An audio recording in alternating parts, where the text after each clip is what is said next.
Measi Academy of Architecture was established in the year 1999 as a standalone institution imparting architectural education under the auspices of the Measi Trust.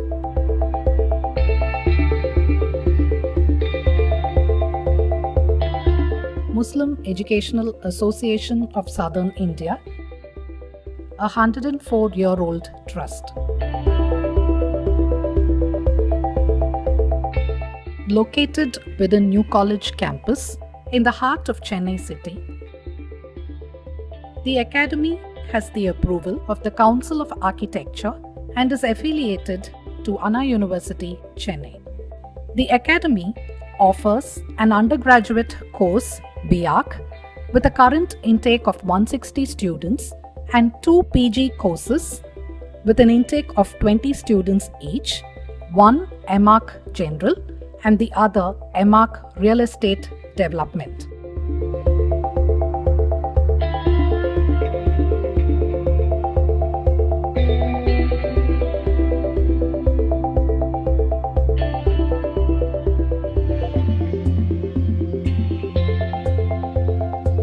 As part of the core faculty, the Academy has 3 former deans from the Architecture School at Anna University and senior practicing professionals as design chairs.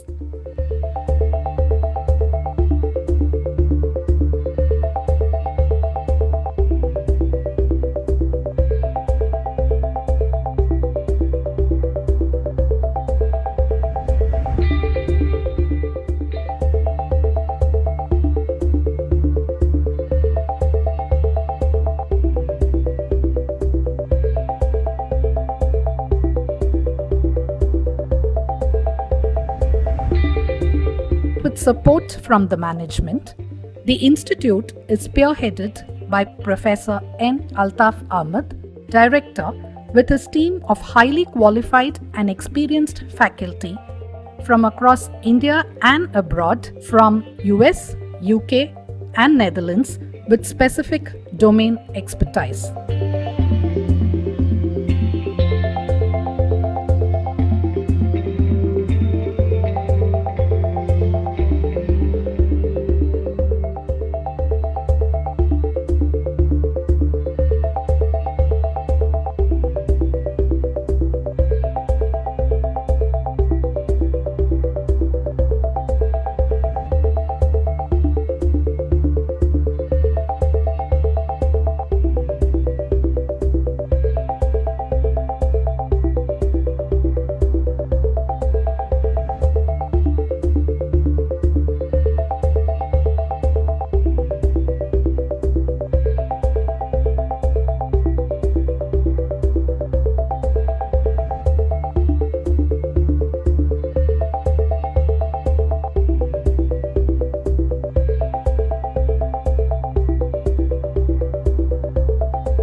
The Institute has a Memorandum of Understanding with Westminster University, UK and has collaborated on the Latitude project with several premier institutions abroad from Maldives, Colombia, and Italy, to name a few.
welcome to one and all. Let us start this occasion seeking blessings from the Almighty. We will now begin with the Kirat. أعوذ بالله من الشيطان الرجيم بسم الله الرحمن الرحيم الحمد لله رب العالمين الرحمن الرحيم مالك يوم الدين إياك نعبد وإياك نستعين اهدنا الصراط المستقيم صراط الذين أنعمت عليهم غير المغضوب عليهم ولا الضالين.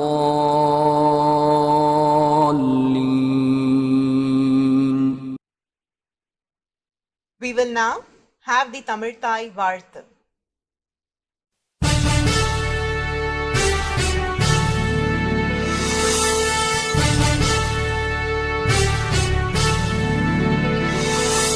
நீராறும் கடலுடுத்த நிலமடந்தை கெழிலொழுகும் சீராறும் மதனமென திகழ்வரத கண்டமிதில் எக்கணமும் அதில் சிறந்த திராவிடனல் திருநாடும்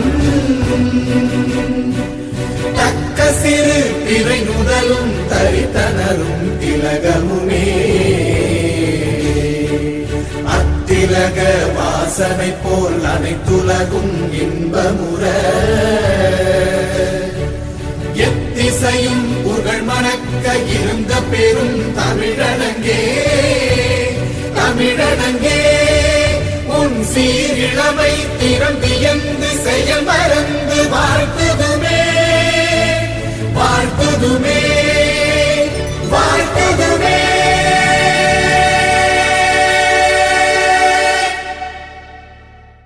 A very good morning to all the students, parents, and all the respected dignitaries. It gives us immense pleasure to welcome you all to the 22nd Induction Day program at Measi Academy of Architecture. Welcome address by our Honorable Director, Professor N. Altaf Ahmed. Professor N. Altaf Ahmed, Founder, Director of Measi Academy of Architecture and erstwhile Professor at Anna University. He is also a practicing architect with international experience and a recipient of Lifetime Achiever Award, which is a rare distinction from Indian Institute of Architects for teaching and professional practice. We invite our respected Director, Professor N. Altaf Ahmed, whose inspiration and vision is guiding us to greater heights to deliver the welcome address. Assalamu alaikum warahmatullahi wabarakatuh. I'm extremely happy to welcome you to Measi Academy of Architecture, where you're going to spend very important 5 years of your life. I would also like to take this opportunity to welcome architect Hejaz Kasturi from Malaysia, one of the leading architects who will be sharing his thoughts with you today. He will be showing you some of his works, which I am sure will inspire you to a great extent. I would also like to take this opportunity to say a few words about the prime movers of this institution.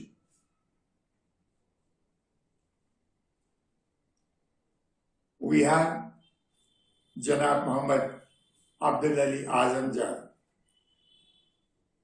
the Prince of Akkar, who is our president. He is ably supported by Janab P. Rafiq Ahmed Saab, who is the Honorary Secretary, and also Janab Ilyas sir, who is our treasurer. It is their guidance and support which has helped us to reach to the heights which we have reached today as a premier institution, one of the premier institutions in the country. I would like to take this opportunity to congratulate you for having chosen architecture as your career and profession. It is a very interesting area where you get a wonderful opportunity to develop your creative thinking. It is not only the creative thinking, but you'll also try to blend it with the technological developments that is happening today.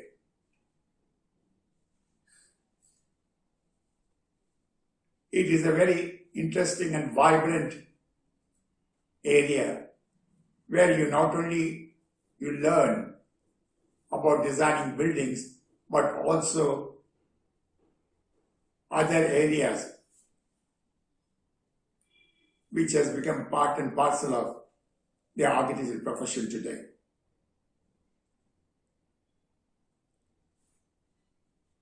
Architecture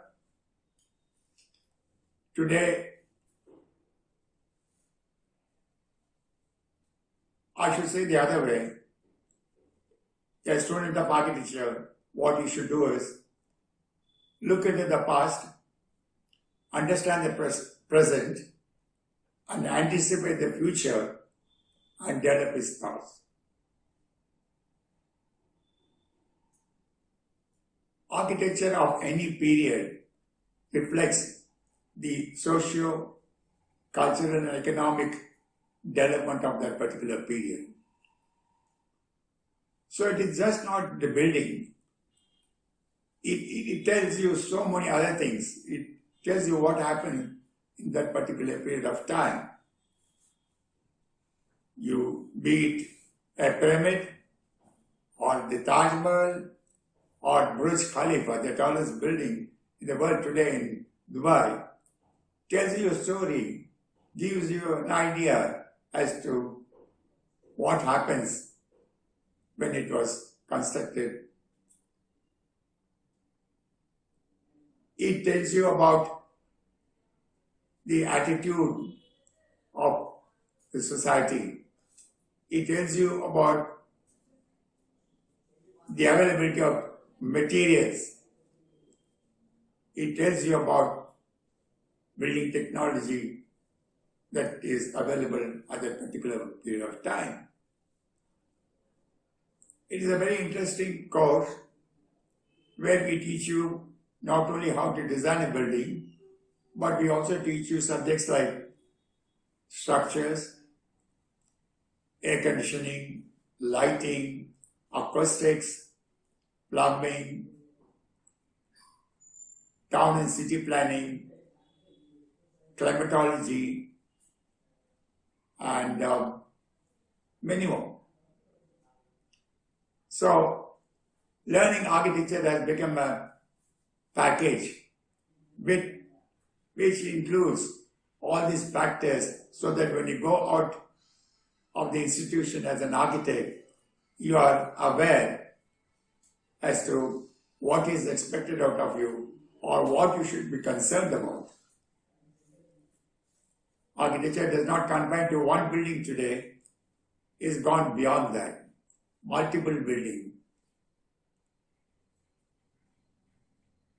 The architect is involved in city planning, neighborhood planning. So when you interact at that level, you become conscious about the society, the changes that takes place in the society, culturally and economically, and then you try to adapt all this into your design. You cannot look at architecture in isolation. You should be concerned about not only providing space, but also the impact of this space on a larger area. Anyway, I won't want to get into those details at this point of time, except that I want to reassure you that you have made a right decision. And I also like to congratulate your parents for guiding and encouraging you to take architecture as your profession. You will find it a little different from what you have gone through earlier in your school days. Here, more than teaching, we will help you to learn. So it is very important, the initiative has to come from you. So you should be motivated, you should be committed, and you should have that attitude to learn. That will make you into a good architect. As regard to the college, we are provided with good infrastructure. We have a very good library. We have an excellent computer lab with the latest software.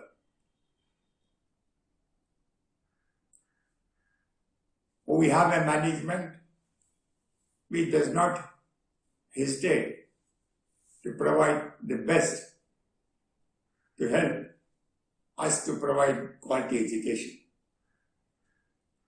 Our students who have passed out of this institution have done very well, and our students are in great demand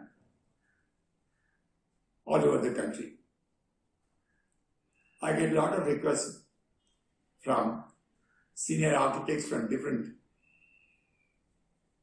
areas of our country asking me to recommend students to work in their offices. Our students have done extremely well academically also. For the last so many years, the top ranks in the unknown university examination has been with us.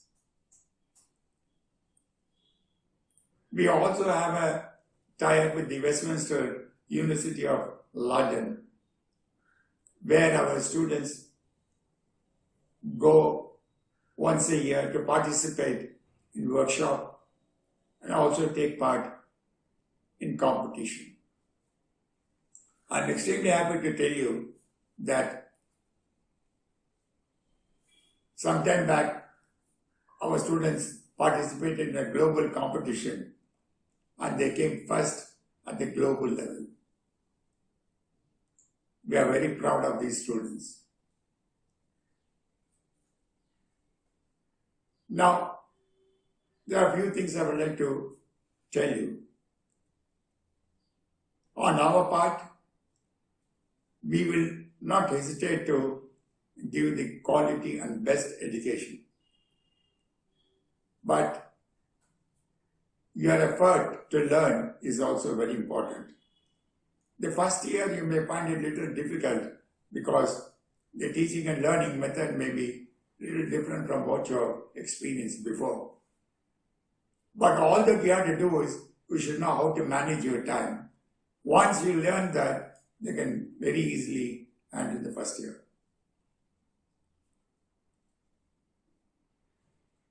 The most important thing is the discipline. Now, this discipline is not only important as a student, but later in life also it's very important that one has to be disciplined. In our institution, we do not compromise on discipline. If I find somebody who violates the norm, I will not hesitate to remove the student same day. Point two, you should be very regular to classes. Not only regular, you should come on time. If you lose attendance, you will not be allowed to write the exam. Keep this in the mind. Third, I would also request you to be properly dressed when you come to the college. We don't insist on any particular style or type of dress, but all that we request you is to be properly dressed. You can be one thing I can assure you is there is no such thing as ragging in our institution. Or you will not be afraid, you will not feel bad about anything. Should there be any problem, please walk into my room and tell me what is going on. We are there to help you. I also request the parents to be in touch with the faculty members to know how their boys are doing in the college. So, you have infrastructure, a good infrastructure, you've got all the facilities available to you, and you've got an excellent team of faculty members. And with this, you should do very well in your academics.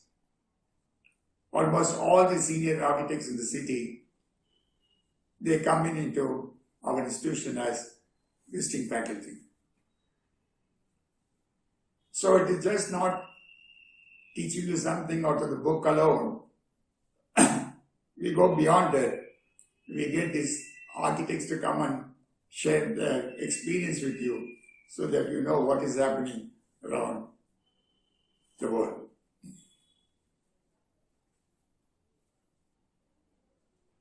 I won't want to take much of your time. I only want to reassure you once again, you have chosen a good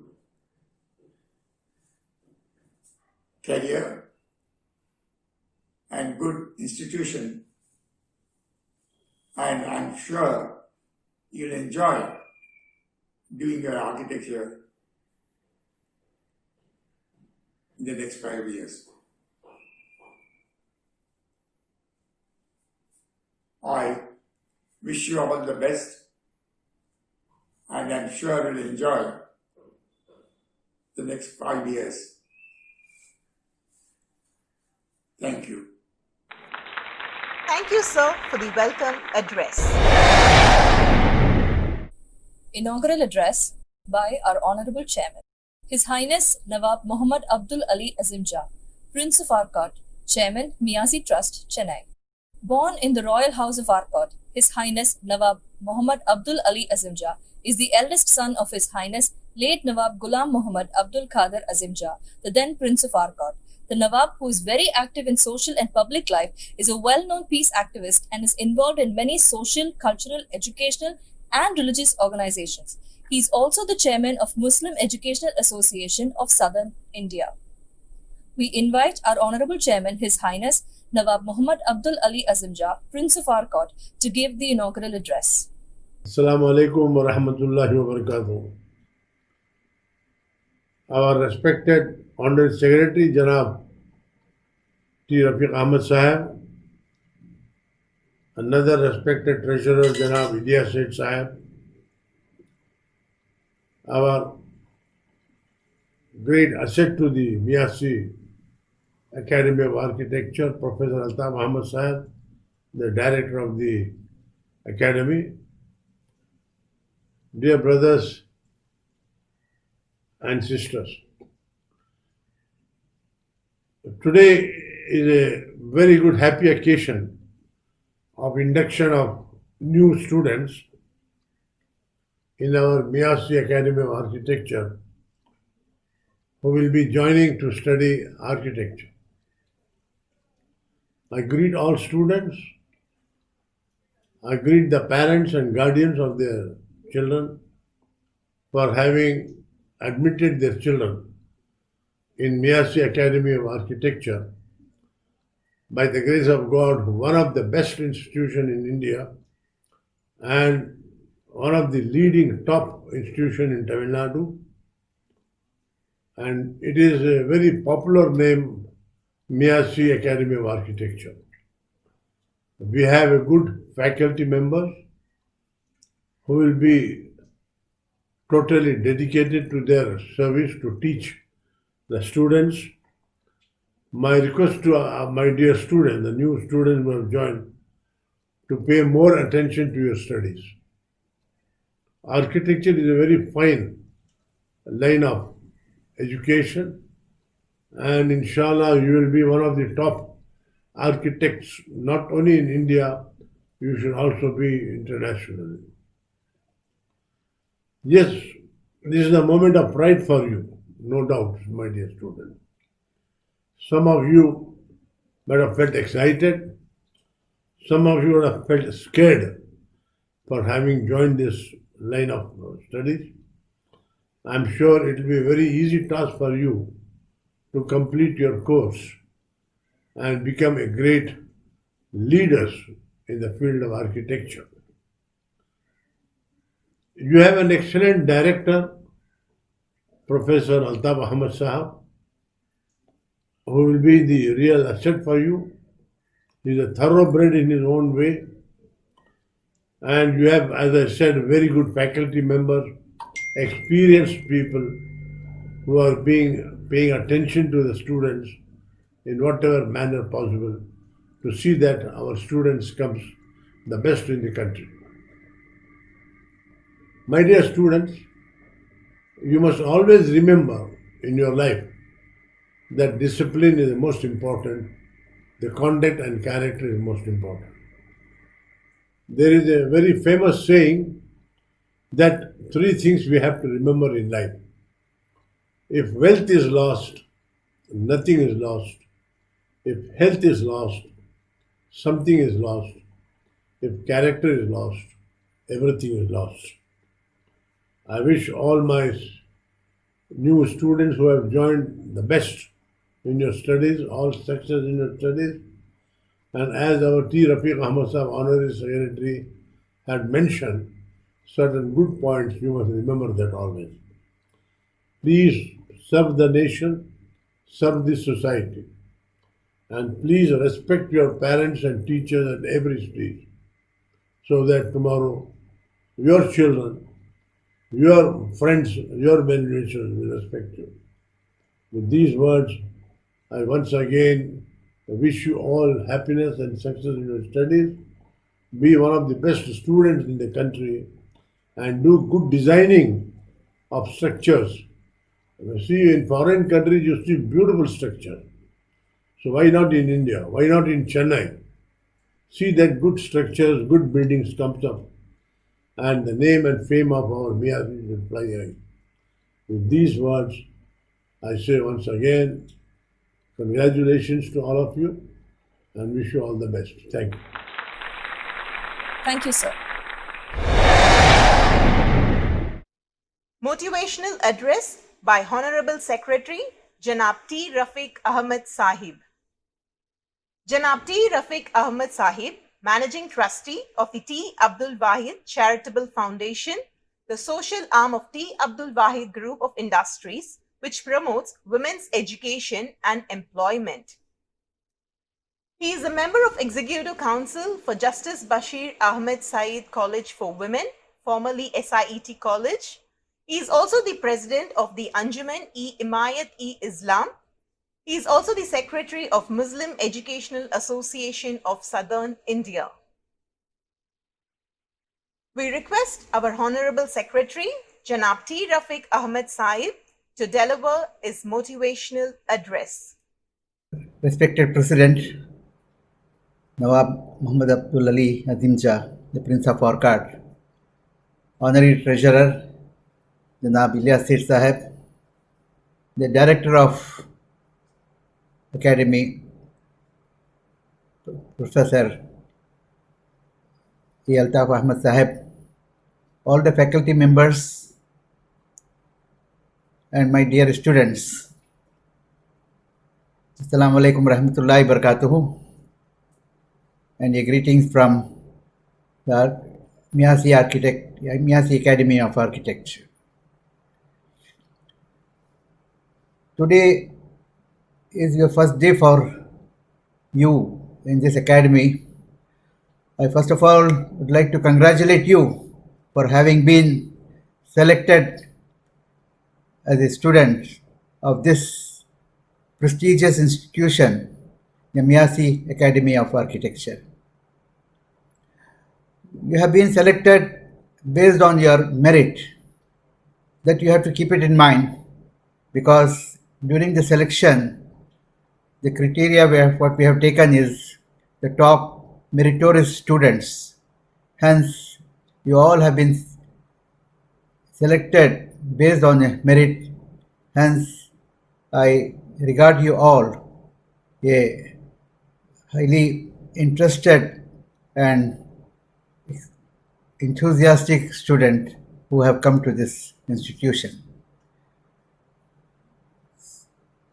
As you may be aware, our academy, the Measi Academy of Architecture, is one of the best in the state of Tamil Nadu. We are proud of our institution and we look forward to achieve higher grades in the coming years. We are proud that even in the last year, our academy created very highly qualified students, and in the university rank, out of the 40, nearly 18 of our students were ranked as the best. And also, it has placed first place in the national and international forums. The University of UK presented the Engineering Educational Award to Measi Academy of Architecture for his exemplary commitment. I'd like to inform you that we have been awarded institutional consultancy projects in Children's Hospital Egbur, and recently Government of Tamil Nadu has awarded a smart city development project in the town of Tanjore to construct a very high-end convention center and develop the bus stand. Also, we have been given to make the documentation for heritage in Tamil Nadu by CMD. We are very closely associated with the Council of Architecture, New Delhi. All the vice chancellors of Anna universities have visited our academy because they consider ours a benchmark in the field of architecture. My dear students, from today, your new career is going to start. You have come here to become an eminent architecture. The next 5 years are going to be very tough for you because this course is not an easy one. But once you come out of this successfully, you will have a very great career as profession. As an individual, I'd like to advise you to be conscious of your clients. The cost is most important. Just to show your skill, don't burden your clients with high cost projects, because you will come across your clients who will be very rich, well to do, who can afford to pay anything to get the best. But there will be also middle class who would have some budget, so that you have to keep it in mind while designing their project. My ambition is that India, with a huge population, should provide housing for each and every citizen of this country. Those who are living, those who are homeless, should also get a decent home. The government of India and the state government should provide housing projects for these needy citizens. For them, and very affordable development apartments should be designed so that they can afford to own these as their home. Hence, my always thinking is the our students must always keep the cost in mind and provide something very important, very affordable for this level of citizens who cannot pay high cost, but at the same time they have the right to live peacefully in their own dwelling. Hence, while you will be doing this project, your own profession, you must keep in mind that you see the cost consciousness while making the project. India, with a lot of potential in before us, is going to develop very much. You all will be aware that new cities, new countries like the Gulf countries, the Dubai, Abu Dhabi, Singapore, Malaysia, all have developed in recent past, and they have developed infrastructure which is one of the best in the world. They have outbeaten even the Western countries and USA. Hence, India, with such a large population, which is such a large extent of land, have the potential to develop the projects which will be a pride of our own country, and for international level this must stand and state of art projects. Hence, you have got a field open to you to prove your once you come out of this institution, you have a field to prove your skills in developing projects which will be most prestigious for the country and also for your own self. Academy will be happy to see that you all come out successfully in your career and have a great future. While welcoming you all to this first year, I wish you all and pray to Almighty that you all will come out successfully in this 5 years course and become an eminent, experienced, and well educated architects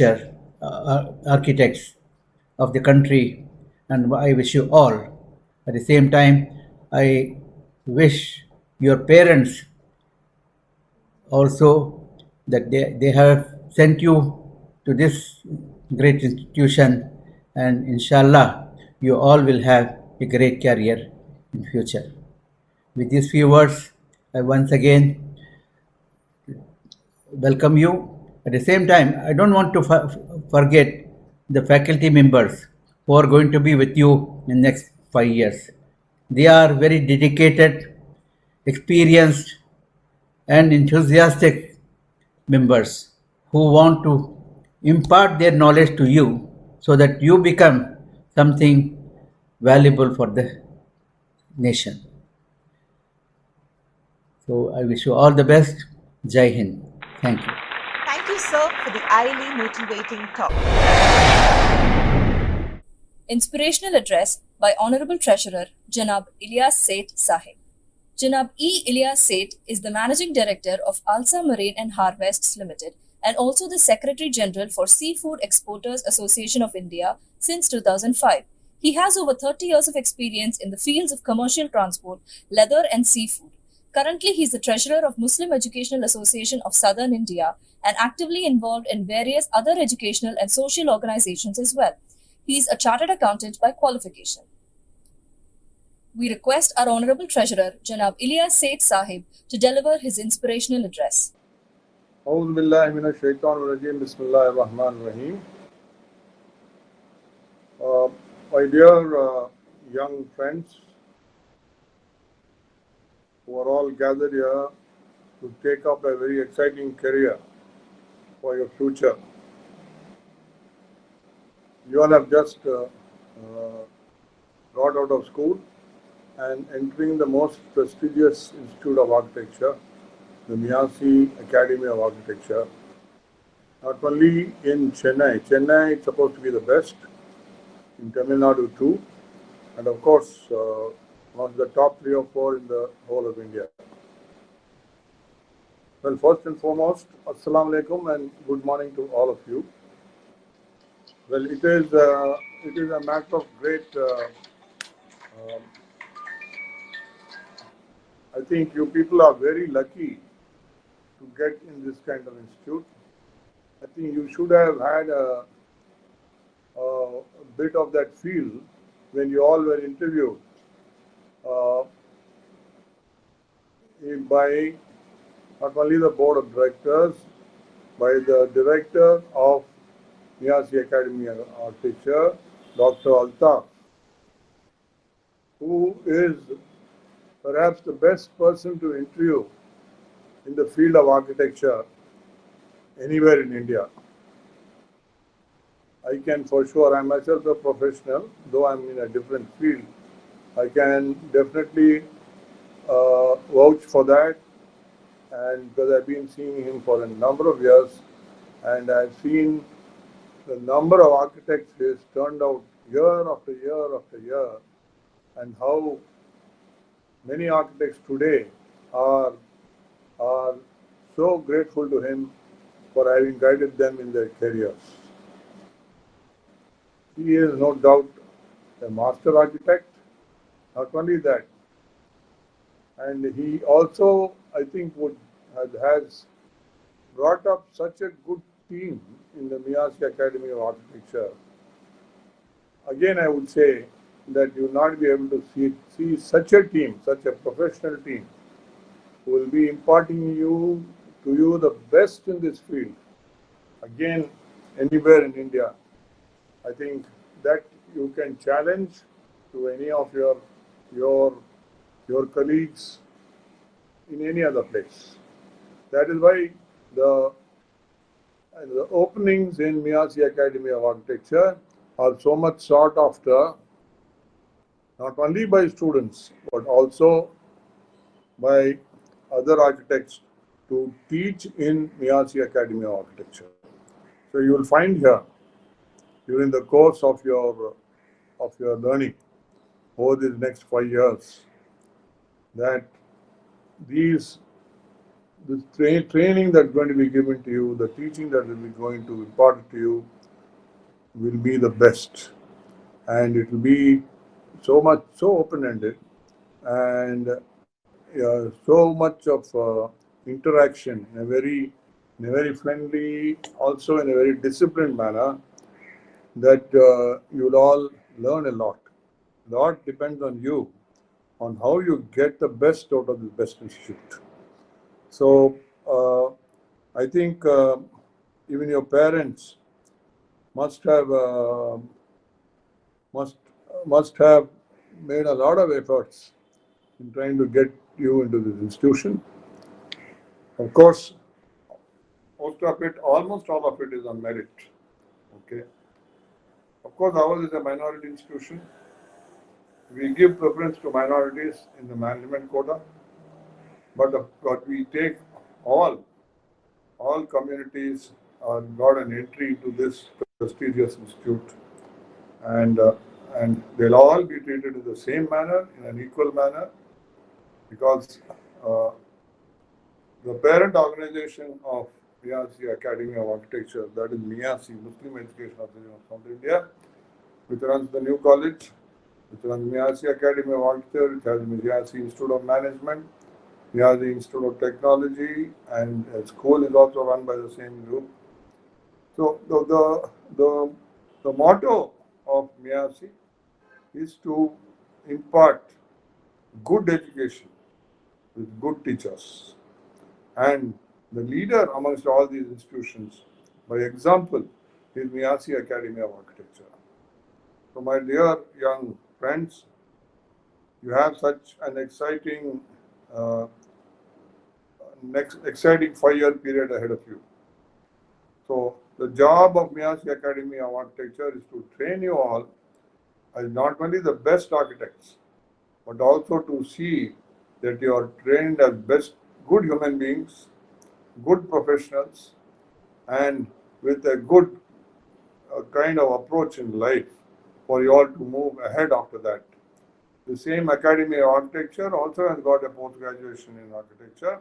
It has got a Master of Architecture courses also, which is for another 2 years, which many of these who have come out of this college and also from other colleges have taken advantage of.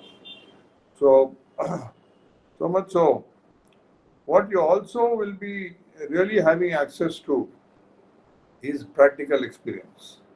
Okay, you will be all proud to know that you have joined an institute which has been recognized by the government of Tamil Nadu for calling the institute and then asking them to execute some of the work of the smart cities, which are the dream cities of tomorrow. Some of the work in those smart cities, as the government, Tamil Nadu government, thought it fit to allot to call and give that work to the Measi Academy of Architecture. Now that prestigious thing has come to this institute. There will be others which will follow. So you all will be involved in such programs, so that you have got hands-on experience in architecture. So this is the kind of movement. We also have got linked with foreign universities for some program, which your predecessors have gone there, participated, and also got accolades and awards for the same. We are sure that you will not be lagging behind in that effort. So there is a lot that you can learn. There is a lot that you can give to this academy also in the process. So with this, what I would say is, now these 5 years ahead of you, and you're going out into the world after that to achieve what you have an ambition for, will all be very convenient during the next 5 years. So please make the best use of it. Thank Allah for you being given an opportunity in this great institute, and make full use of it. Thank you. Thank you all. Thank you so much. Thank you, sir, for your valuable speech. Special address by Chief Guest Architect Ijaz Kasturi. Architect Ijaz Kasturi is a Malaysian architect. He is considered to be the father of Malaysian architecture of the second half of the 20th century. He earned a Bachelor of Architecture degree from University of Melbourne, Australia in 1965 and a Diploma of Town and Regional Planning in 1966 and a Doctorate in Architecture 2007. He is a member of Board of Architects Malaysia 1974, Fellow of Royal Australian Institute of Architects 1975, Associate Member of Royal Institute of British Architects 1967. In addition, he has been awarded several honorary doctorates. He formed the practice Ijaz Kasturi Associates in 1997, whose focus is on major concerns of architecture, town planning, and also arts. His buildings manifest modern, postmodern, and deconstructivist styles. Menara Maybank, Tabung Haji, Putrajaya Convention Centre, 4G11 Tower in Putrajaya, and Pavilion for Milan Expo 2015 are some of his significant projects. In 1998, he received the Tokyo Creation Award and in 2001 the Malaysian Architects Gold Medal. His projects have been featured in many publications, including Sir Bannister Fletcher's History of Architecture. Architect Ijaz Kasturi's projects contribute to creating a Malaysian identity and giving Malaysian architecture a significant place in international architecture. With immense pleasure, we would like to invite our chief guest, Architect Ijaz Kasturi, to deliver the special address. Good afternoon. My name is Ijaz Kasturi. I'm a practicing architect. Today, I am talking about a lecture on the life in architecture, especially for first year students for the first part, and the second part will be for all undergraduates. To the first year students, congratulations for getting into your faculty of architecture. You are among the privileged few that manage to gain admission to higher education. Think of how lucky you are, and think of your friends and relatives who could not get into the university or higher place of learning, although they may have the means. So while you have this opportunity, make full use of it and go through the course even though it's going to be difficult. If you don't succeed, you try and try again. I realize that some of you choose this course of study through pressure from your parents, or some because they were given scholarship allocation by the government to do so. Others may be influenced by architects, friends, or they know architects around there. They're inspired by their work. And others still because they want to do it. Whatever the reason may be, you have chosen the best course for higher study because it embodies all kinds of studies and subjects, from humanity, arts, science, technologies, law, and so on. Although it is in general that you should know these subjects, but in particular, you will zoom into your field of study, which is design in architecture and the practice of architecture. This is what you will be taught. But you must know all kinds of subjects because you'll be involved in architecture. You will be involved in all kinds of works, from stadium, from homes, small one, to schools, colleges, a theater, all kinds of work. Therefore, you should know all about these subjects, although you are not in detail. But later on, at least you know when you do your research where to go to and how to get them, and who are the people you should be involved in your major work later on.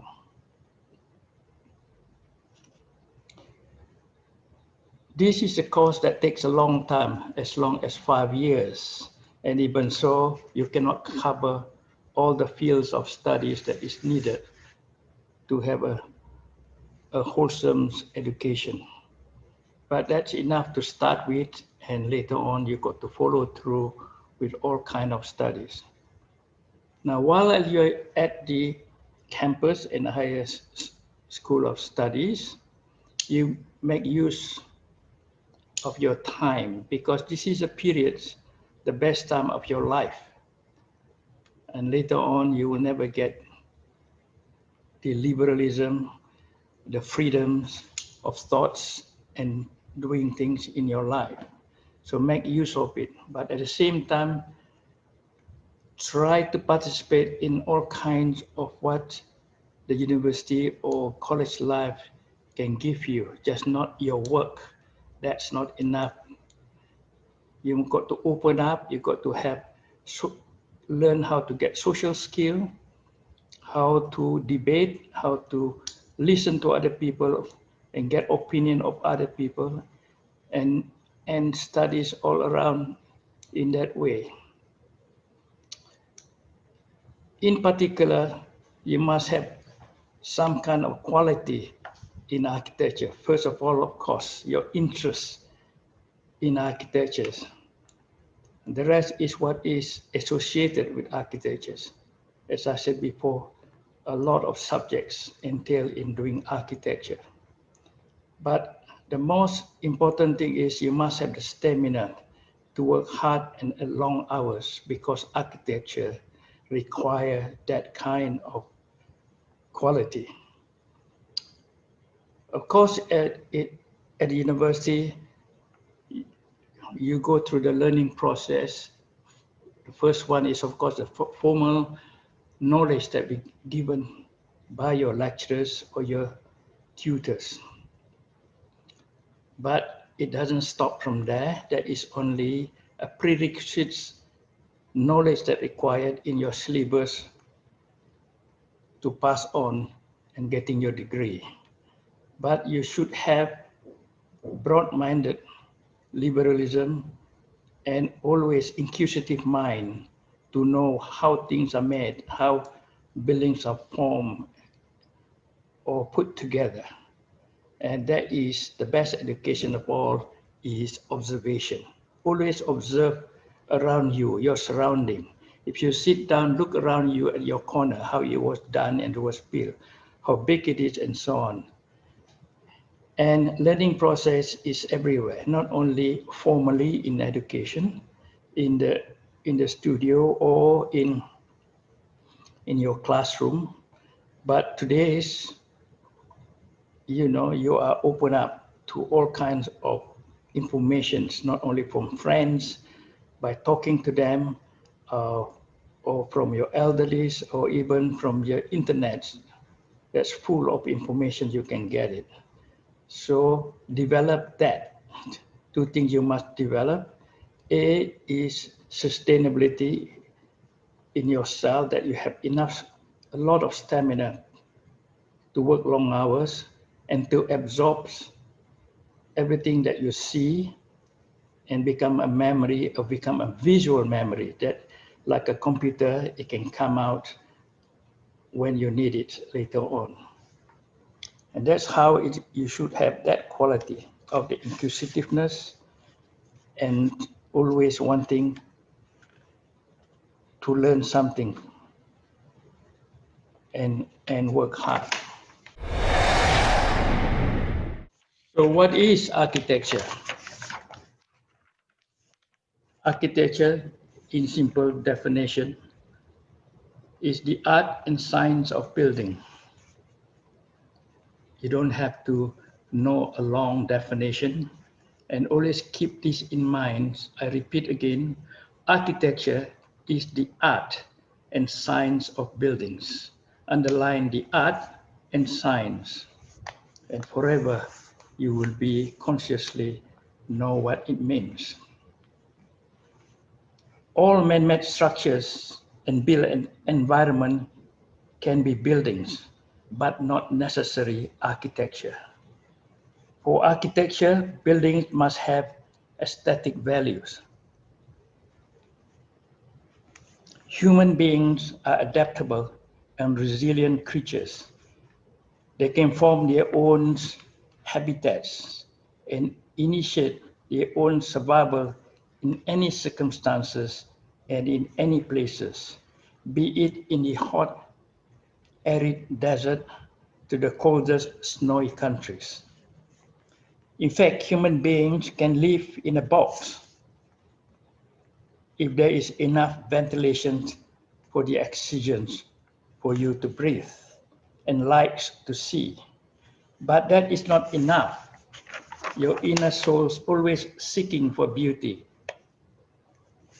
But the interpretation of beauty is even challenging. One differs from one person to the others. You all often see that your own parents, mother and fathers, differ in their opinions in terms of choosing something beautiful. One would like red color and the other one is blue. And it's forever is that kind of debate going on. So is with you and your siblings and your friends, and later on at the university, even with your lecturers. But that kind of beauty is what we call subjective beauty, emotional beauty. It is not a learned beauty. The difference between that is another form of beauty, what we call objective beauty. And that is what you learn, how to form these aesthetic values. Aesthetic terms and concepts ponder over such quality as beauty, sublimity, and even ugliness and dissonance. To create a high standard of aesthetic value, one could apply the following principles in architecture.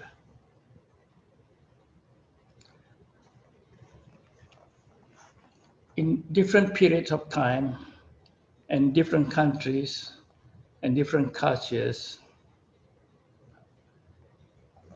interpret their beauties in their own ways.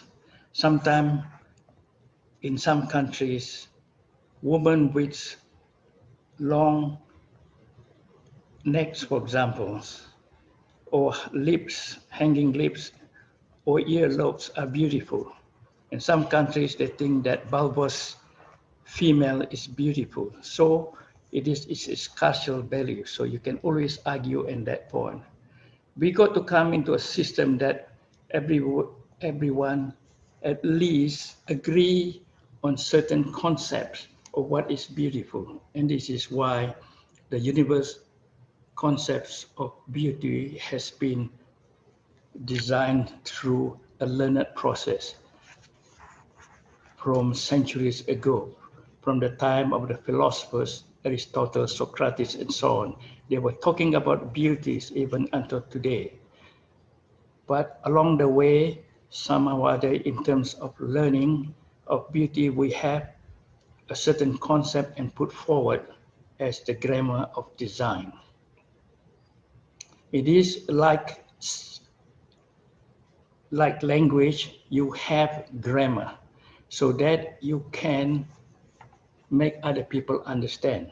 The same thing with design is the visual communications. So you must have a grammar, otherwise people could not understand and they will always have a different opinions all the time.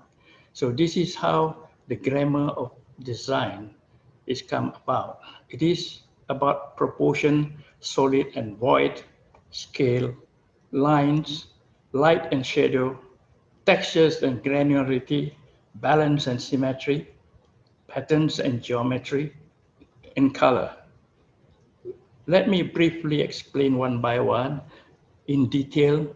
Probably your professors or tutors will expand these notions in a more balanced form. What is a proportion? Is a proportion we always involve human being. If it is too big, the proportion it becomes too big. Everything got to have human scale, so to speak. Even the object or the building is big. And in this example, I show you on the right, on the left hand corner is my house. It is a big house, but how to make it smaller is interesting as well, is to bring the scale down into a human height. And this is how you bring it, the proportion, always related to nature and human being. The same thing with the great architects of Frank Lloyd Wright. That proportions of the cantilever balconies, for example, is not that big, but it's horizontal. And then it is engulfing or it is within nature. So this is a subject of proportion. A lot of study has been given, and in terms of proportion, there's a golden rule, and every kind of rule people have devised on that. Second is solid and void. And this is an essential thing to have 3 dimension. You must have that solidity and voids. And sometimes building reflect this. For example, this building, otherwise it will be very stark and so on. But because of the void and solid, uh, you know, and in the geometric form, it become interesting. This is the solidness is to bring in lights. Not only that, is for people inside it to look out. But in some kind of building, you don't have to have windows and so on to get lights. In that case, you got to devise another ways how to do it, like on the left-hand side of the building, just open it up to get interesting to go in. Otherwise, it becomes so dull, it becomes domineering, it becomes bulky. And then it is not aesthetically pleasing. Next one is about scale. Everything is about scale, and the scale is always about human being. An ordinary door, of course, the human scale, if you put your hands as you go through a door, you will reach the head of the door, what you call is the head of the door.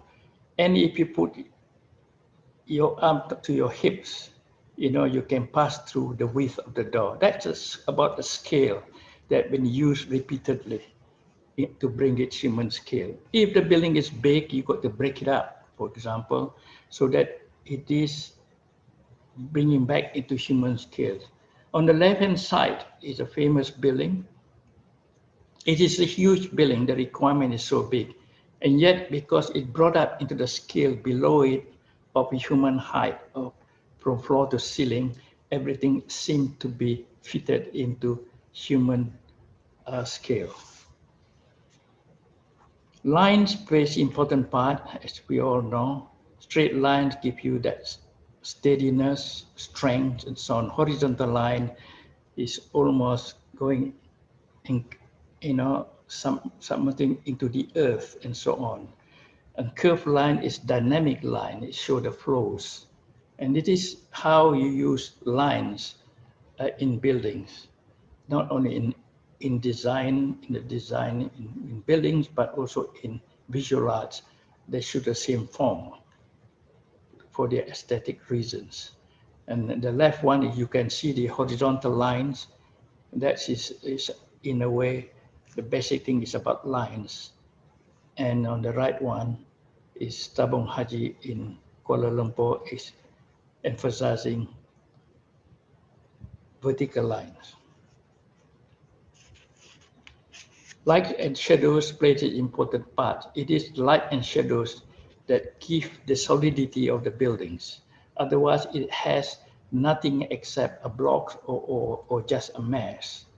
And lights also bring in structures is very, very acceptable. You need the lights, and you can see on the right example, the lights thrown in. It's not necessary to be a regular opening.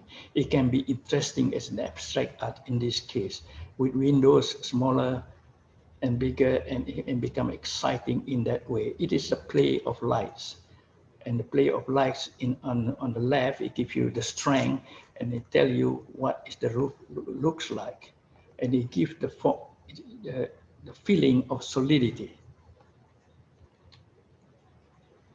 Texture and granularity, it means that the building has some rough surface or smooth surface. There are many reasons for that, of course.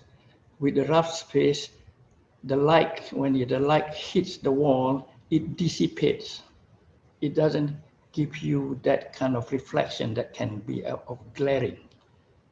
If you have a smooth surface, it will give you glaringness, although the color can absorb it.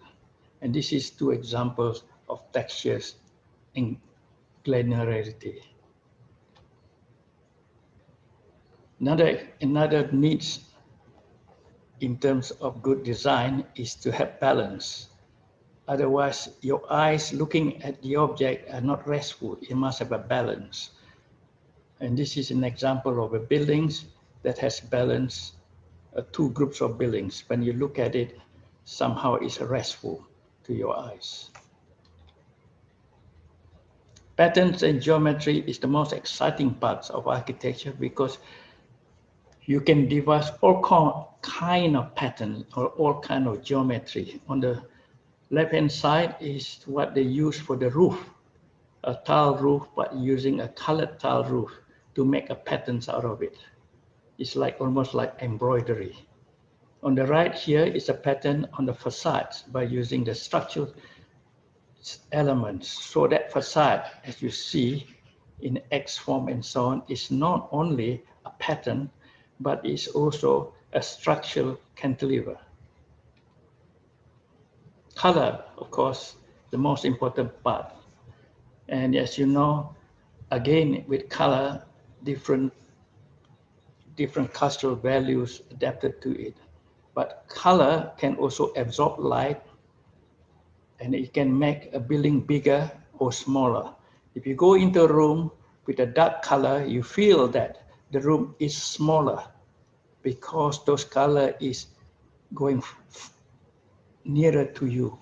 Whereas if it is light color, it dissipates more or less if the room becomes bigger. So is the externally, it will be the same.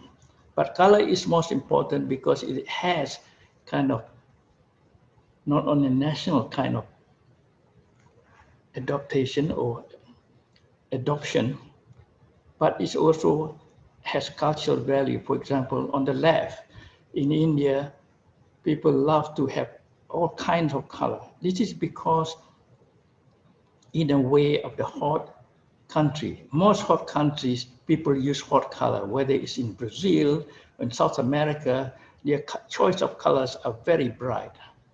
But whereas in cold climate country, like in Europe or even China, they use subdued color, very subdued color, very tonal kind of color. This is culture, but certainly color, you use it for many reasons, to excite you, to bring the form nearer to you or further from you, and to give an excitement as well. So this is the end of my first part, and I shall continue for the second part. Thank you, sir, for your inspiring words. Address by Dean Professor Dr. A.N. Sachidanandan. Our Dean, Professor Dr. A.N. Sachidanandan, will share his views on the academic strength and laurels of our college. Freshers and parents, welcome to Measi. I am reminded about the Tamil verse. ஓடுமீன் ஓட ஒருமீன் வரும் வரை காத்து நிற்குமாம் கொக்கு. You people have been waiting for the appropriate fish to come to catch, and now you got it. But at the same time, it is for us to introduce you, what is Measi all about from our experience, from our point of view. Any institution to thrive should have a good management, good leader, and we find Measi is having an aggressive management by stalwarts in their own selected fields, and they provide unstinted cooperation and support for the growth. Second, the director of the school is a founder director who has left most of his time for Measi Institute, Academy of Architecture, along with his erstwhile colleague and a senior professor of recent origin. They sit together and prepare a calendar for growth. Mere education does not make a person a total person.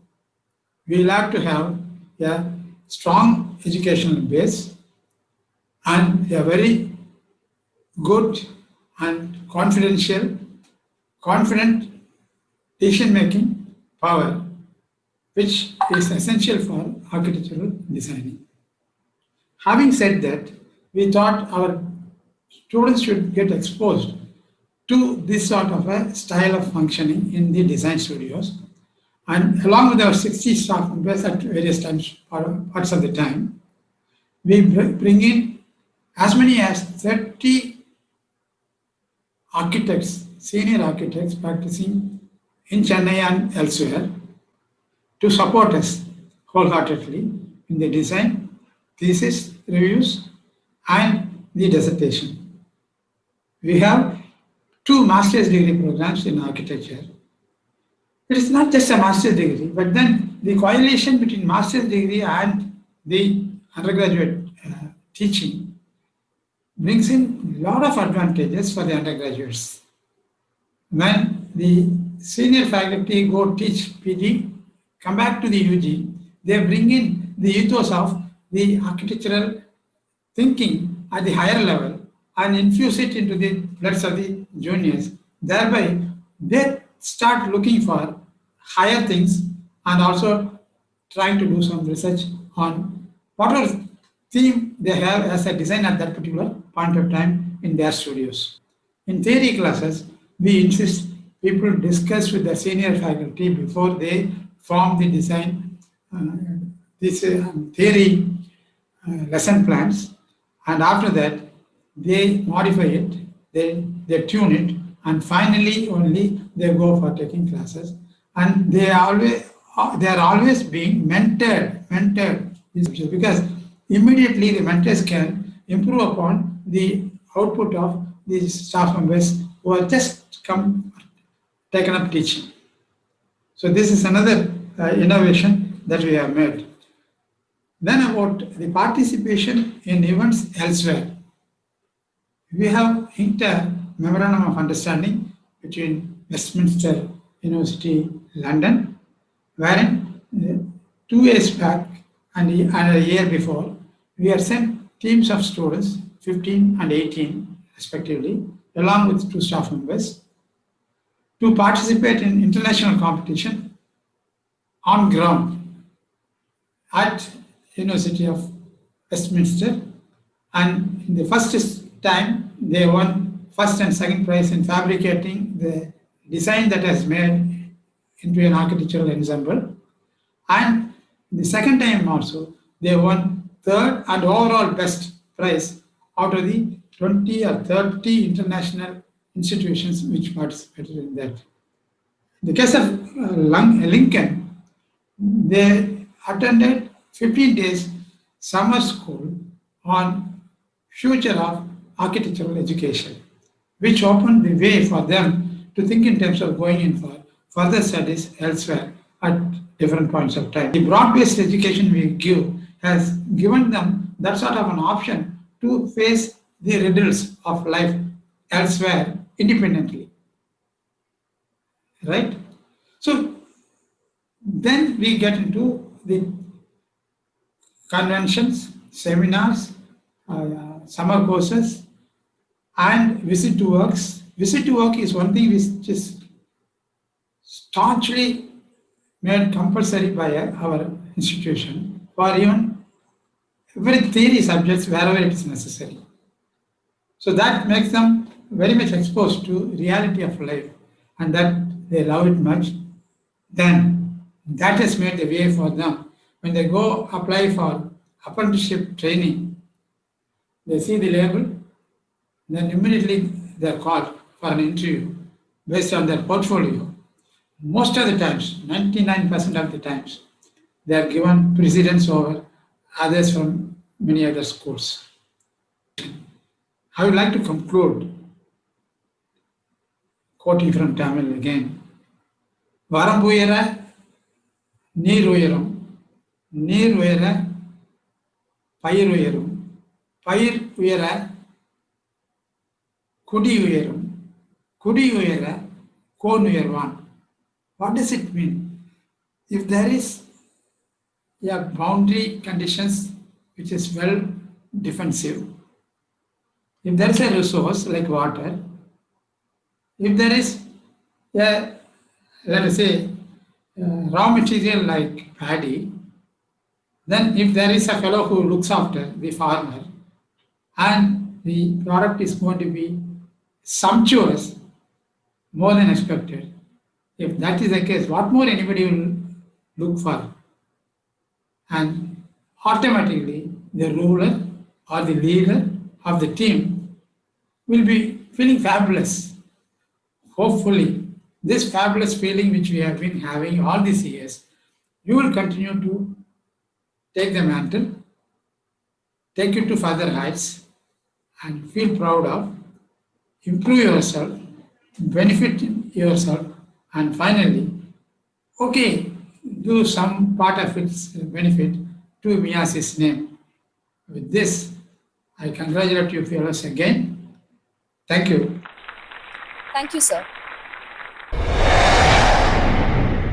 Address by HOD Professor S. Keshavalu.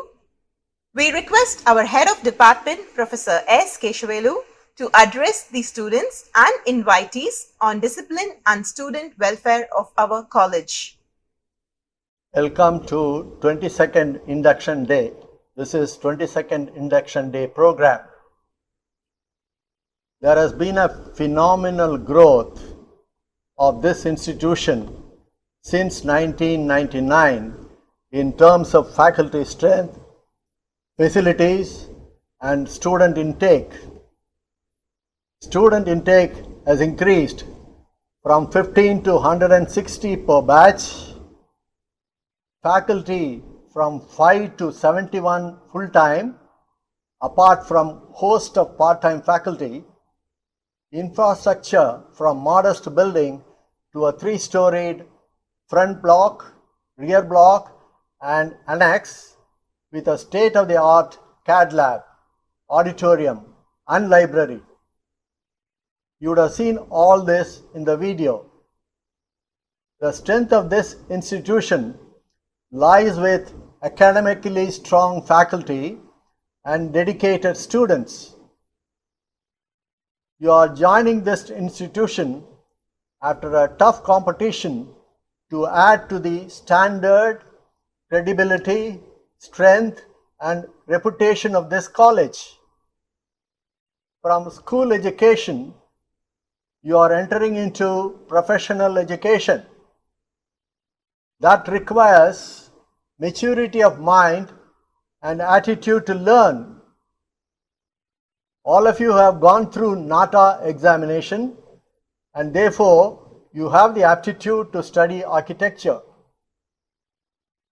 Unlike your school education program, you are not going to have only classroom lectures.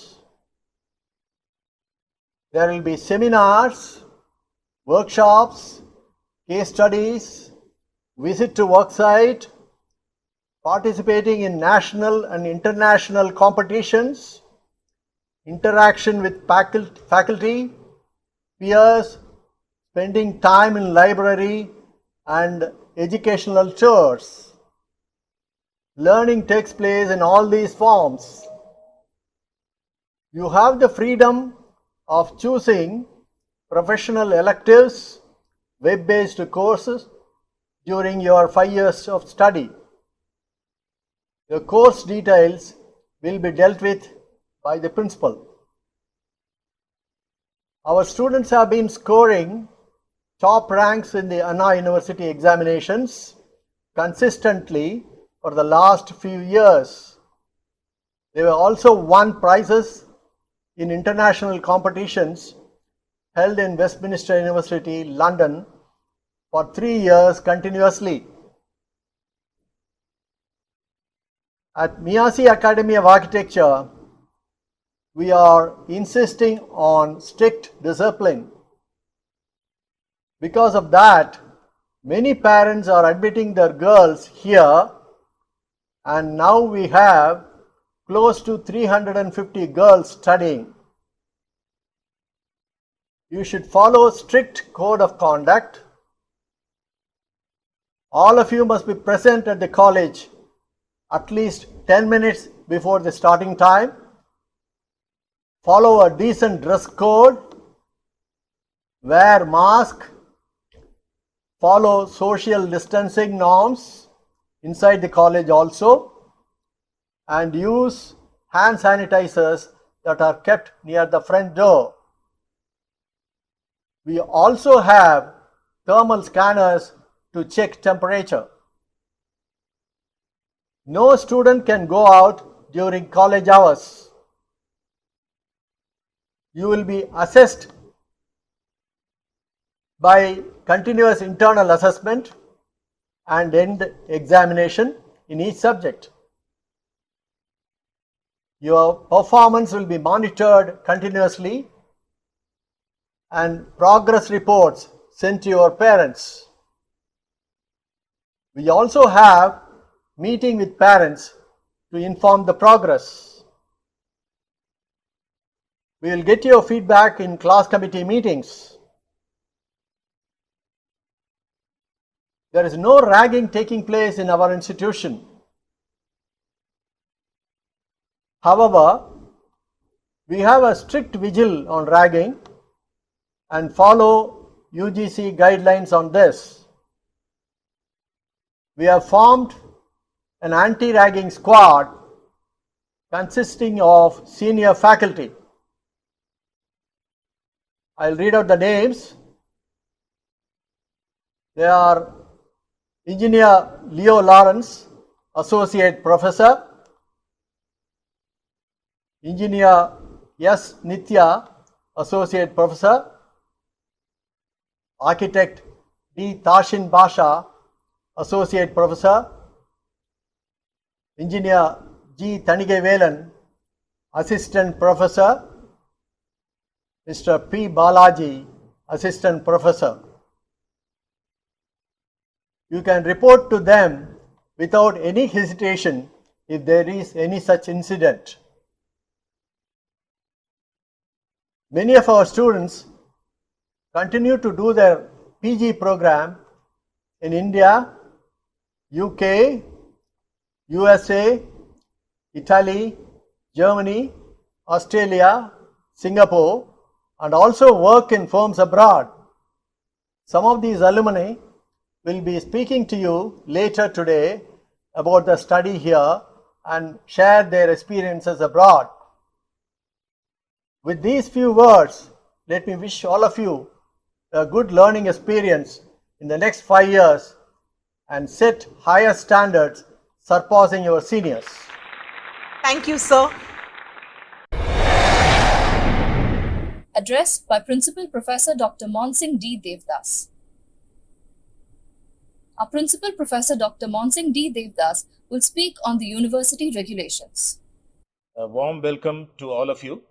At the outset, I would like to join with others to congratulate all the students who have consciously chosen architecture as a professional course for the career. Today marks significant milestone in your life's journey. According to a recent survey, out of the total Indian population of 1.3 billion, only 9% of the students enter college, of which 0.18% of all Indian students enter professional courses, including architecture. Therefore, you are a privileged one to study professional course, and more so at Measi Academy of Architecture, which is ranked number 1 among the private institutions in Tamil Nadu. The B.Arch degree program is a creative professional discipline defined as art and science of building. Architecture, in a sense, is the study of spaces. In this 5-year B.Arch degree program, from day 1, you will be studying the courses relevant to professional requirements to mold you into an architect. The course content of B.Arch is based on the guidelines of Council of Architecture, a regulatory body for B.Arch degree program. You will be the 4th batch of B.Arch students coming under the regulation 2017, which is a choice-based credit system. As for the curriculum, every subject is called a course and of 3 credits. Studio courses as architectural design ranges from 6 to 8 credits. Practical training 12 credits and thesis 16 credits. Typically, a 3-credit course means 3 lecture periods per week and 2 studio periods is equivalent to 1 lecture period. There are broadly 4 types of courses: theory courses, which includes history of architecture, mechanics of structures, theory of architecture, landscape design, urban design, professional practice and ethics, etc. Elective courses starts from 5th semester to and ends in 10th semester. Theory cum studio courses like architectural drawing, building materials and construction, climate and built environment, computer aided visualization, building services, etc. Studio courses are basic design, art studio, architectural design, etc. Besides practical training at 9th semester and thesis at 10th semester. A total of 210 credits one has to earn in 5 years to get BArch degree. Some of the salient features of Regulation 2017 for information of first year students: ideally 100% attendance is required, a minimum of 75% overall attendance is required cumulatively. There will be 2 compulsory educational tours, one at 3rd semester for rural study and the other at 8th semester. Apart from the above, other course related local site visits will be there. Value added courses. A student can optionally undergo value added courses of 1 or 2 credits over and above the credit requirements of 210.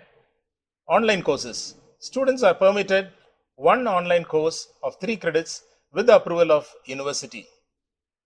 Regarding the evaluation system, for theory and elective courses, internal 20% weightage, end semester exam 80%, theory cum studio internal 40%, end semester 60%, studio courses internal 60%, YOC 40%, practical training internal 50%, YOC 50%. A minimum of 50% is required for a pass, which includes internal and end semester examination or YOC. Unlike in school, the students will be graded based on the performance. Letter grade O stands for outstanding with a grade point of 10 with a mark range of 91 to 100. A plus is excellent where the grade point is 9 and the mark range is 81 to 90. A very good where the grade point is 8 and the mark range is 71 to 80. B plus is good where the grade point is 7 and the mark range is 61 to 70. B means average where the grade point is 6 and the mark range is 51 to 60. Any candidate who gets less than 50 will be graded as RA. When a student obtains a CGPA of not less than 8.5, he is classified under first class with distinction. When a student obtains a CGPA of not less than 7, all other students will qualify second class. At the end of 5 years, we train you to be an architect licensed to practice architecture at any part of India. In case if you want to specialize after 5 years, you can do a master's program in architecture or allied fields. In India, there are about 20 different specializations available today in architecture alone as approved by Council of Architecture. Some of them are general architecture, real estate development, housing, digital architecture, interior design, product design, project management, urban planning, urban design, environmental architecture, heritage conservation, sustainable architecture, to name a few. You are a special batch, 22nd batch of students who are here to set the standard and raise the benchmark of the college. Your 5 years of study will decide your next 50 years of your active professional life. Finally, I would like to say that you are at the right place to make your dream come true. I wish all the budding architects a bright future. Thank you. Thank you, sir.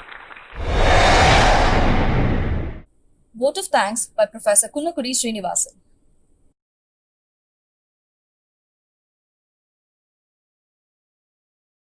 Our institution has been excelling year after year with a quality education and confidence establishment.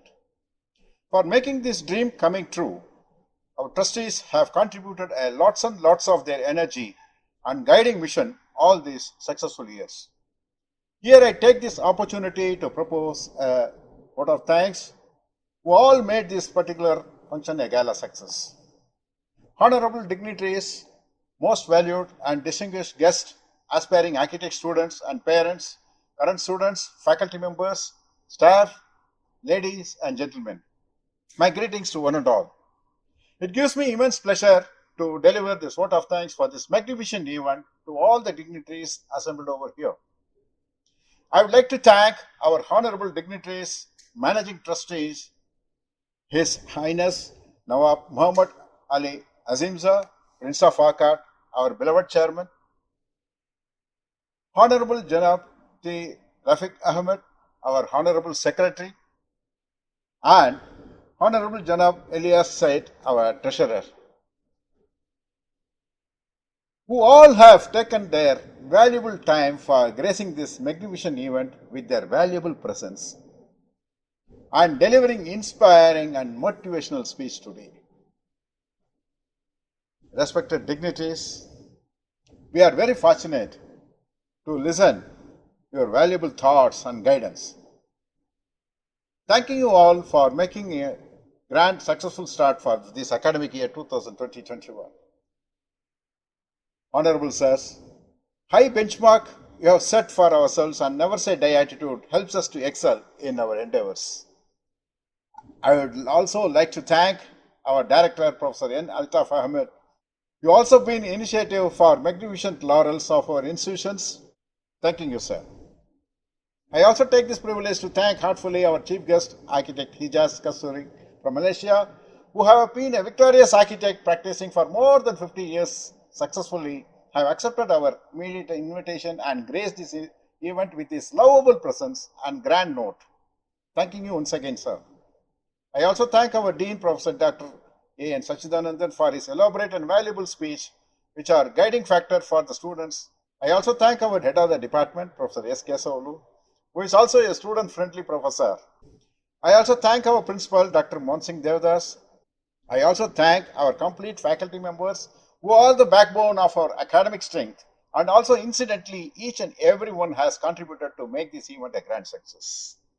I take privilege to thank each and every one of them for their overwhelming support and timely participation.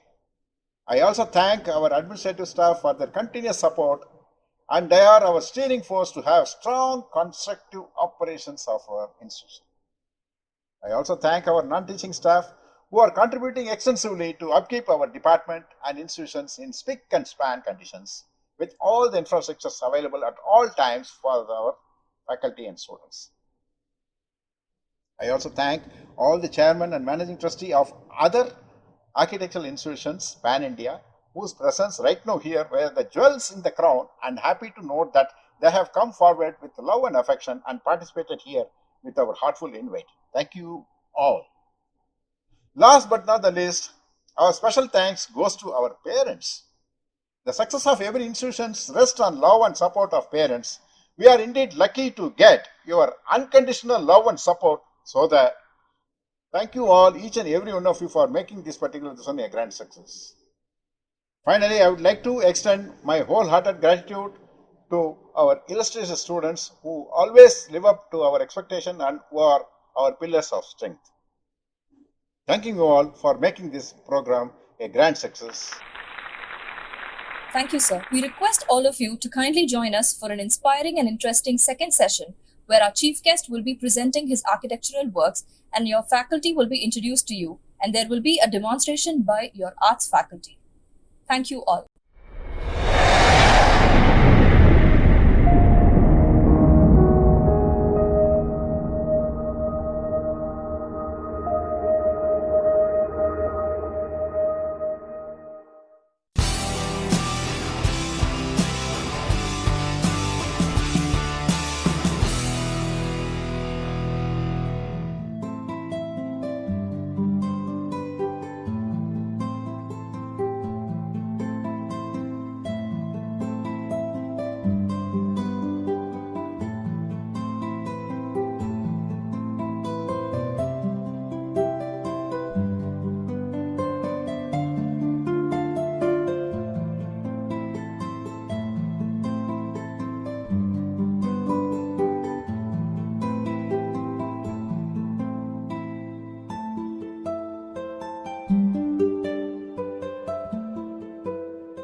Welcome back to the second session of the day. Presentation by Chief Guest. He will now share his thoughts and views on the profession of architecture.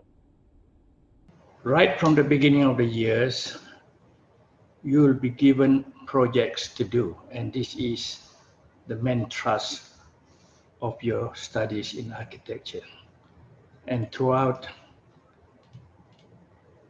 the succeeding years, you will be doing that projects. In the beginning, of course, it will be a simple one, and as you develop your skill, and towards the end of your course, you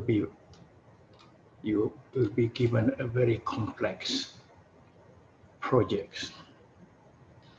But it will be the same right from the beginning and until following your career in practice later on. There is a preparation to do. We always be dazzled in how to start with any kind of creativity. But in architecture, there is a process that you have to follow. And this is in preparation before you go on your creative work. And this is, to put simply, into 3 categories so that you can memorize this and expand this from these key points. One is the analysis of the projects. In other words, to do research, to get as much as information as you can get it. And what are these analysis of this project? Is first to establish what is the objective, what is the purpose for the projects that's requested, and work out the requirements as the capacity to be done, whether it is house for living, or theater, or sports arena, and so on, is a number of people, or seats, so on. So you must have these requirements. The third one is the budgets.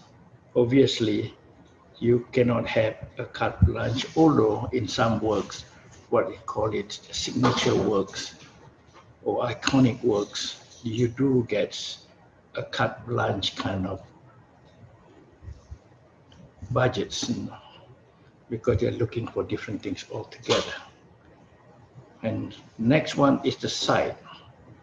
You have to visit the site to know the site, to learn about the site, where it is situation, how big it is going to be, and follow that is the surroundings area, what kind of surrounding areas, its natural features, and the land itself that you got to know, whether what kind of bearing capacity or load a building can take on that site, whether it is a stone site, or whether it's soft soil, or whatever it is that you must learn about that, or get that information before even you start with creating your projects. You got to know the surrounding areas because it affects you or you will affect them. And in a way, you must respect them. Traffic flow is the most important things, the egress and egress, that how easy it can be done. And of course, with that, you have to know what happened in the building when there is fire or tragedy, how fast can you evacuate in terms of earthquake, for example, or flood, or anything like that, and how you approach to the house or to the buildings. Climate is, of course, playing the most important part, and all buildings must respect that in terms of orientation of the building. Where is their north, sun, and south, or east and west, and how you project what you want to see from the building and what you want people to see from outside to the building. There is, of course, whatever you do has social implications, and this is you must study, you must respect of the society where you live in, because different places has all the different climatic conditions, all the social and cultural differences that you must respect. After all this, you should also must know the laws and regulations of that particular place. Otherwise, you'll be doing against the law. There must be more than these kind of elements that have been put forward to you. You can include many others. And the more you have to consider, the better the program would be, your information would be better, fully equipped. Next is about planning and construction. This is where you begin to create. First of all, you have the requirement, you know what space is like in terms of volume in some cases. The volume must be higher or the height may be higher than that. It's all depending what is the requirement. Of course, we always want to build for economic reason. We don't want to build something that you don't need it.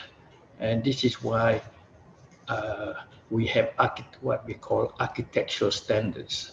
Everything has to be done. If it is the room for living, the bedroom, the master bedroom, what is the minimum size that's allowed? But of course, you can do bigger than that. This is in order to bring economics into it. Economic doesn't start with only the planning, how you relate one room to the other. In a small project, of course, it's much easier. When you have a complex buildings like hospitals or hotel, they are more complex like to that, and this is where the relationship of one building to the other, one room to the others are most important. There is always a hierarchy of places, what is most important, what is secondary important, and the rest of it. So you have to devise that and put that into perspective, into place. Then together with that, you got to know what technology you got is available for you. You got to think how to adopt it. There are many ways of doing things, depending. In some countries, of course, you don't have the high technologies as in some other countries. Either big cranes or big lift or whatever it is. It is limited in that time. Next question is you got to think right in the beginning, it is your constructions you're going to adopt. And frankly, there are all in all about 5 types, although now they're beginning to have digital kinds of building materials using decomposed material to do it, but this is still in the beginning. But normally it is based on load-bearing constructions. In other words, the material itself will carry the load, whether it is earth bricks or other kind of brickwork that you build it up to 1 story, 2 stories, or maybe even up to 6 stories. The most frequent use is of course concrete, and with concrete it can follow into all kind of form because you use formwork. It is very plastic in a way. You can be rounded, you can be in any shape that you like. It's like a sculpture in many ways. The most popular one is what we call post and beam methods. In other words, it's a post. It's either that post can be timber, in some cases it's bamboo, and in some others even they use paper posts and beam to do with that, and this is how they construct it. Next one is slab and wall construction, and this is what normally prefab fabrications have been adopted. With slab and wall, it's like a domino sets. You just put one on top of the others, the slab and the wall, and it is the most easily constructed and speediest of all others. Next one is steel and glass, because not every country have that technology of steel, especially in the hot, humid areas. because steel is bound to corrosion, and if not, it'll be very expensive to safeguard it. Not only this that you're going to think about, because the most important is your environmental impact. Whatever you do has an impact to the environment, and you have to safeguard that.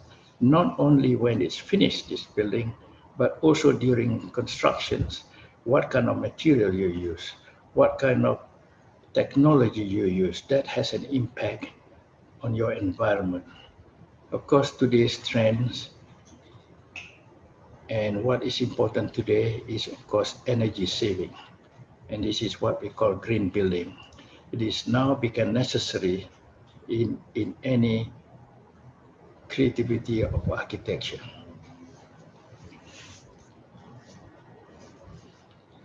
Having got that, it means that you have almost the form or mass, that you know the area in terms of area, whether you want to split it into stories, and then you got the volumes, and you messing it up, then you have what we call an entity. You got the form. So from the beginning, what's been said before, you got all the element of functions. So functions follows form. And now you got to take into the next one. By having a mass itself, it's become ugly. It's just a blob of massive structures, and that is not allowed, and that is not what it is supposed to be in architecture. So you have to input the element of aesthetics, and this has been always been said, what is the grammar of design in my previous lectures. So it is, first is the elements of design that you got to incorporate what I said before about lines, about shapes, about voids and so on. That's in a way you have these blocks, a massive block, you have to sculpture it. To take it out for windows, you make it higher, you make it smaller, you got to put the roof over it, and this is what you're beginning to sculpt that mass that I talked to you about. By doing that, you got always to think about the trends and the relevancies of today's. What is you want to do? You have to show that in a way. The other one is a choice of expressions, how you do it. Having got that, having got the elements inside that to do the aesthetics, after having got all that thing done, you now have the aesthetics. Why do you need that, this aesthetics? You know, it is, in a way, is visual communication. You want the people to look at it and appreciate it, and then they can talk about it. But not only that, they can understand it. It's like language, you use grammar in a way to communicate. And in buildings and in architectures, you use these elements that I said before, is the grammar of visuals, communication. And that you must know that in order to relate to, so that people can understand and appreciate what you're doing. Of course, you can put your choice of expressions, either your own expressions, like many master architects, great architects that do great epic buildings. Not only that, symbolic building and so on, they have their strong expression of their own, and that they can follow it. It's like it. And artists, when they got their more or less individualism expressions of their own, they follow the same trends all throughout. But otherwise, you can also follow what is trendy, what is relevant, as today's. As you know, relevancy changes from one to the others. And in the beginning, it was a classical period, and then it goes through all the successions in history of architectures, and follow up after the Second World War is the Bauhaus introductions of minimalism. And then later on, you have internationalism, constructionism. This is what I call trend or movement in architecture, you can either follow that. But in the end, you may have your own expression, and it is your personal attribution what you're good at, and to express that in your architecture, having got all that grammar correctly. It is like as language again, as I said, you know the grammar, and now you are to write an essays or story. So it is like that. It's a storytelling and an essays. It's your expression. It's your touch in a way. So this is where it has become your signature. This is where you can do whatever it is.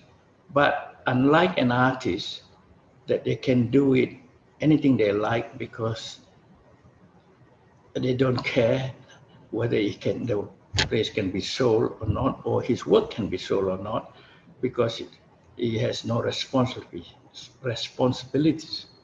But architects has full of responsibility, not in terms of the building collapse, not doing the proper things, uh, environmental impacts, the laws that you've got to follow, the building laws,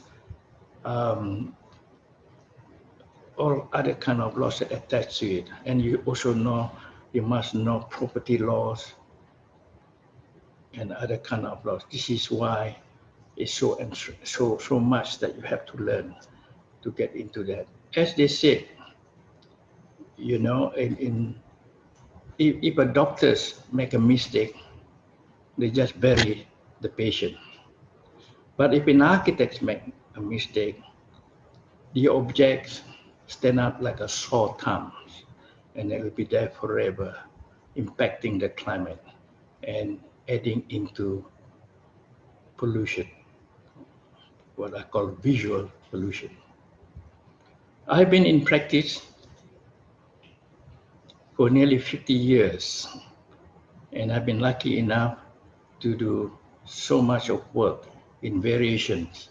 It is different from place to place because the requirements are different, the climates are different, the soil I say is different, and many things are differences. Therefore, it comes out differently, and also the clients are different too, and their requirements differ as well, and therefore you got the variation of this building. But whatever it is acceptable standard. It is good to look at, and in some cases, it is become iconic. So showing you a little bit of this from the beginning of my work. This is just presenting the best of what I have done throughout the years. And you can see some are tall building, some are 6-7 story building. They are for different purposes, from embassies to office building, and to many various kind of building, and the expressions are all different. And just to tell you, at the end of it, in 1989, I have to do buildings for the Indian community in Kuala Lumpur, and how to reflect that for that community in a modern form. So of course, I take the example of the stupa, and that's okay. You can see that at the bottom is bigger than the top one.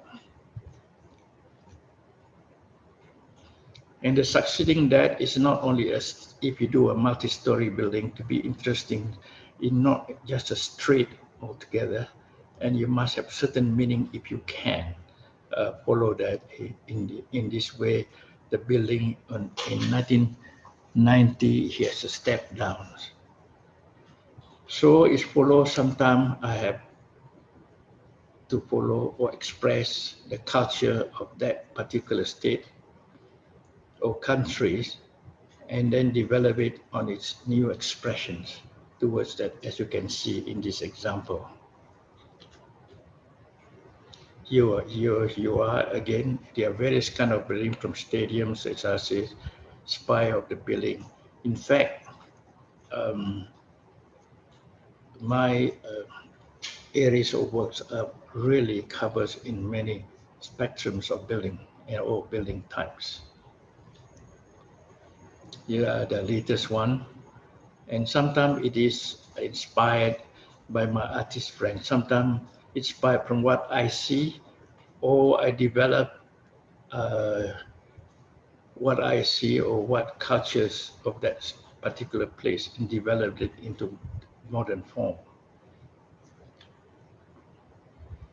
There are large building, there are small building, and on the left in 204, this is another buildings for the parliamentary buildings of Sarawak.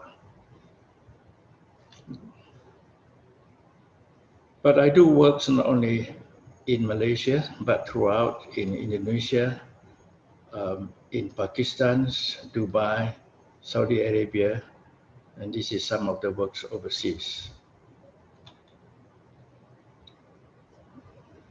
And continuing the works, and you can see that they are all not the same because it's done in different time for different purpose, for different clients, and therefore it developed into different expressions. Here is the latest one. One is university and 2014 for Harriet Watts University. And the second one in 2016 that we won the competitions for the Malaysian pavilions. And the latest one is for Moving Peaks Hotel.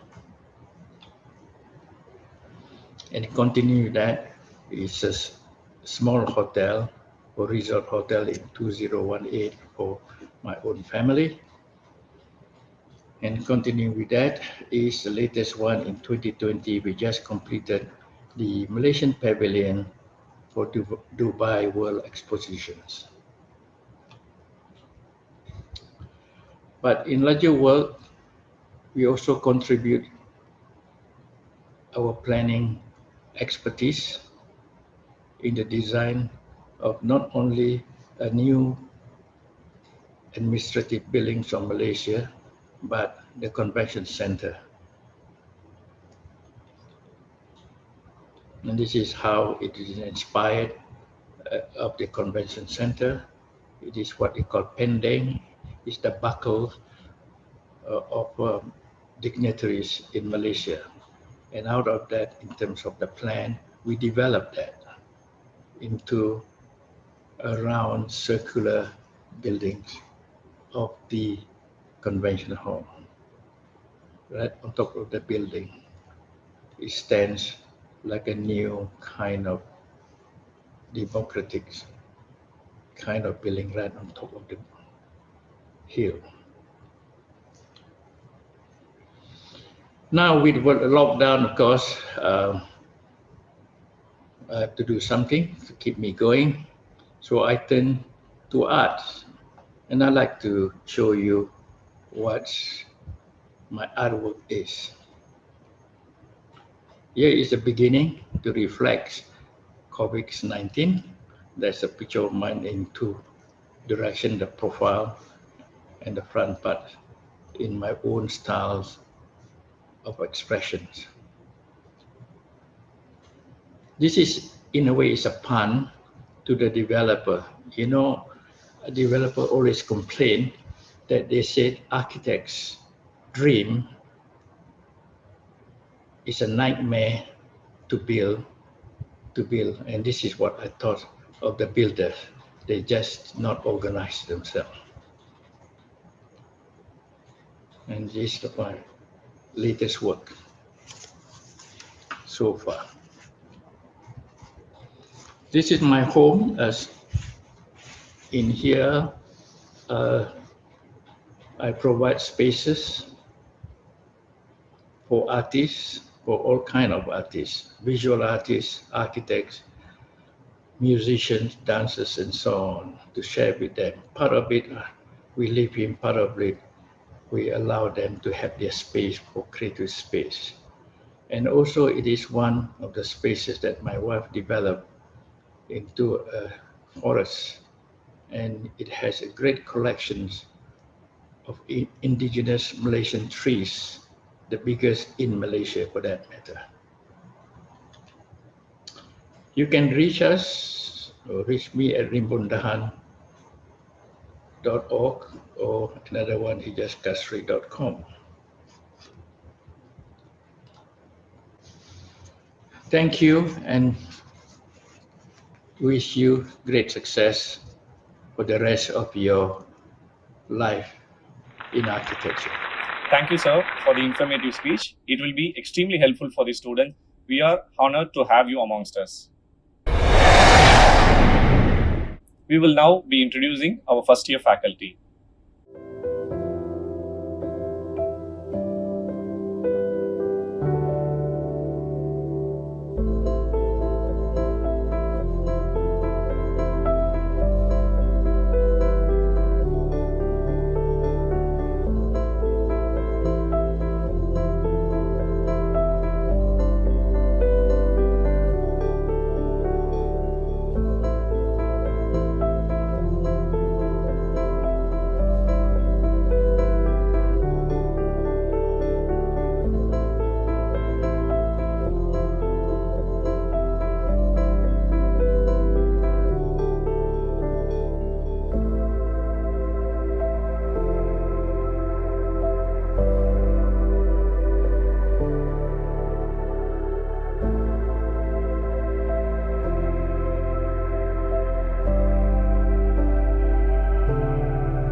Addressed by alumni members. Our alumni, Architect Ashifa and Architect Kumaran, will address the freshers and share their experience in college and after their graduation. It's an innate feeling, just the fact that I'm a proud alumnus of the Measi Academy of Architecture. They say that the story of a school is not in the million bricks that hold it, but by aspirations, commitment, zeal, and visionary leadership. At the Measi Academy of Architecture, a journey that began with 18 eager students in November 1999 was not just the nascent steps of a new school, but a place that would go on to house the ambition of hundreds of students from there on. Allow me to introduce myself, a humble part of that very humble start. Measi has been not just my alma mater, but I've also had the privilege to teach and mold young design minds within its illustrious walls. As a bit of nostalgia takes over me, I take this opportunity to extend my warmest wishes and congratulations to the freshman batch as they embark upon their design journey. A jagged path of discovery, imagination, experimentation, and even failure. This is truly the beginning of anything you want. Leadership is not a title, it is action and an example. Professor Altaf Ahmed, the director at Measi, supported by the management and a dedicated team led by Dean Professor Sachidanandan and HOD Professor Kesavelu, then set to tread on a path that has since become an illustrious journey that has now spanned over 2 decades and has proven its mettle at every step. Experiential learning had always been and continues to be central in the ideologies at Measi, which is truly evident via the spectrum of activities that continually synergize academia and industry. The professional ethos and values imbibed through compassion, garbed in discipline, directs the students with skills honed towards a path of excellence. Though this year 2020 had been devastating for the world due to the pandemic and other compounding disasters that continue to emanate from political, economical, environmental crisis and connections. We, the educational fraternity, are still foolishly buoyant that design education will certainly help salvage fading human values, melting economies, and probably even offer stability through sensible and responsible design actions. The optimist in me truly believes that once you choose hope, anything is possible. Adversities only pave the way for opportunities to ponder, reflect, learn, and innovate from. My ardent advice to you would be to relish these academic years, work hard, be passionate, imaginative, honest, flexible, and garnish all these traits with a generous dose of discipline. Your faculty and peers will be your best friends and worst critics along the way. Take it all in your stride and strive to be the best version of yourself.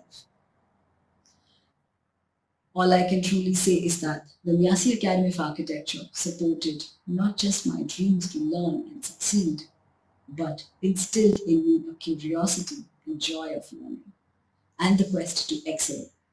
In the poem Divine Comedy, Dante Alighieri wrote, "Consider, ye the seed from which ye sprang, ye were not made to live like unto brutes, but for pursuit of virtue and of knowledge."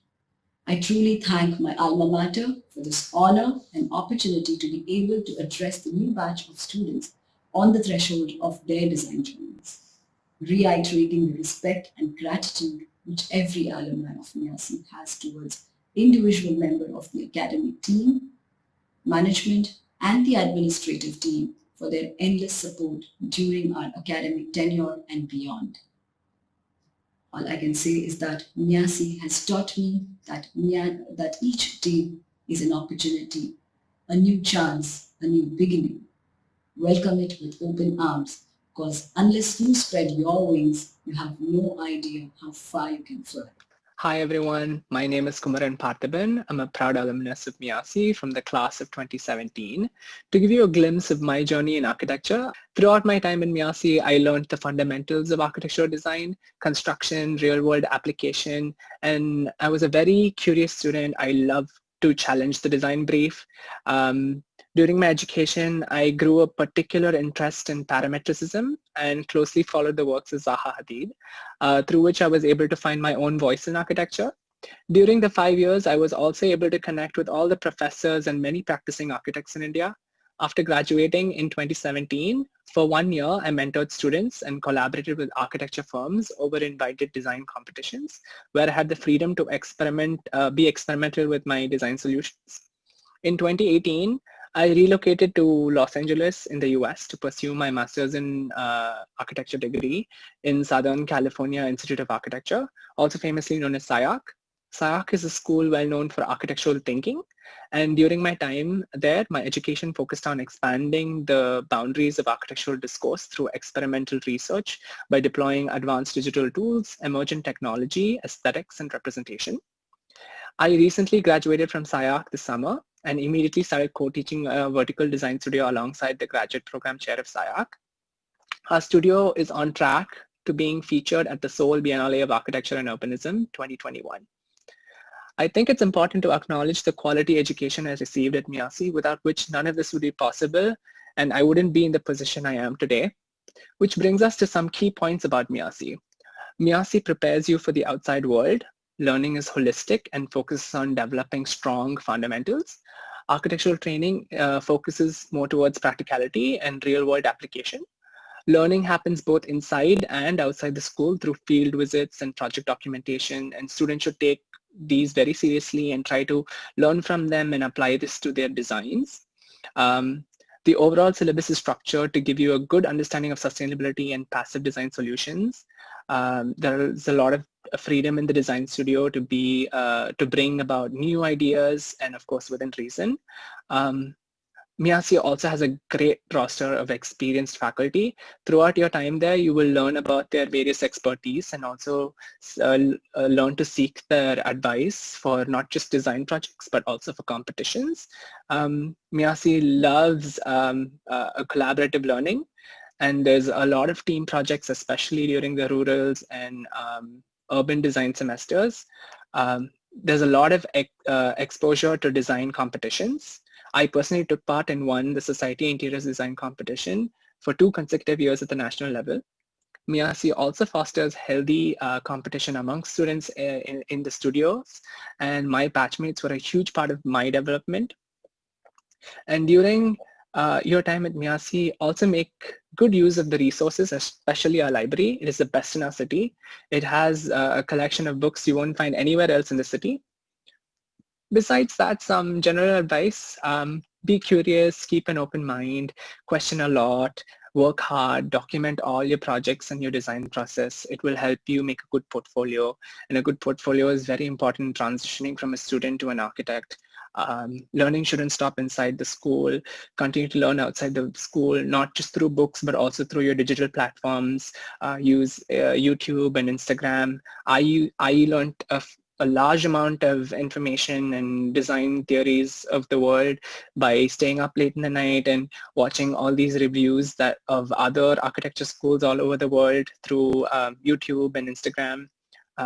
Develop both your soft skills and architectural skills along with analog and digital skills you will need in this contemporary world. Work on a lot of design competitions. It'll help you find your own voice, and you'll have more freedom to work on these more than your studio projects. With that being said, I'd like to thank the director, dean, and all the design chairs, professors, and faculty for the opportunity to connect with you all today. And I wish you all the very best for your time at Measi. Thank you all for sharing your journey with us. We will now have a demonstration of watercolor painting done by our artist, Mr. Saravanan.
That was indeed a very interesting demonstration. Thank you very much, sir.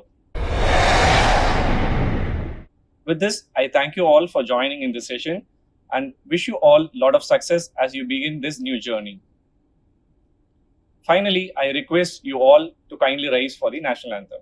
जनगण मन अधिनायक जय हे भारत भाग्य विधाता पंजाब सिंध गुजरात मराठा द्राविड उत्कल बंगा विंध्य हिमाचल यमुना गंगा उच्चल जलधि तरंगा तव शुभ नामे जागे तव शुभ आशीष मागे गाहे तव जय गाथा जन गण मंगलदायक जय हे भारत भाग्य विधाता जय हे जय हे जय हे जय जय जय जय हे